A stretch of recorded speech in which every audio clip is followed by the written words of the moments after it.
نحمده ونصلي على حبيبه الكريم اما بعد فاعوذ بالله من الشيطان الرجيم بسم اللہ الرحمن الرحیم۔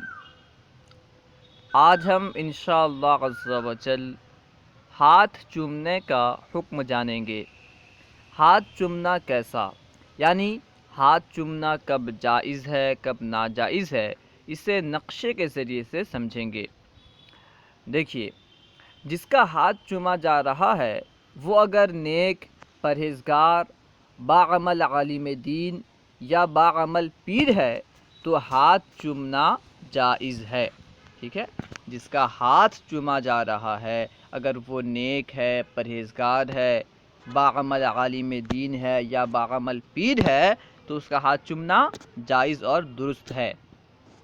اگر وہ دنیا دار ہے، یعنی جس کا ہاتھ چوما جا رہا ہے اگر وہ دنیا دار ہے تو پھر دو صورتیں ہیں، ہاتھ چومنا اللہ کی رضا کے لیے ہوگا یا ہاتھ چومنا دنیا کی خاطر ہوگا۔ اگر ہاتھ چومنا اللہ کی رضا کے لیے ہو تب بھی جائز، ٹھیک ہے۔ کوئی دنیا دار آدمی ہے اور اللہ کی رضا کے لیے اس کا ہاتھ چوما جا رہا ہے تو ہاتھ چومنا جائز اور درست۔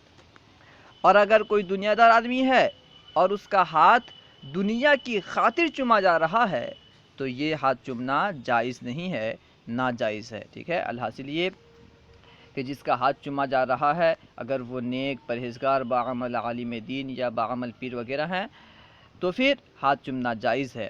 اگر وہ دنیا دار شخص ہے، اگر اللہ کی رضا کے لیے ہاتھ چومنا ہو تو جائز ورنہ ناجائز۔ اللہ و رسولہ اعلم۔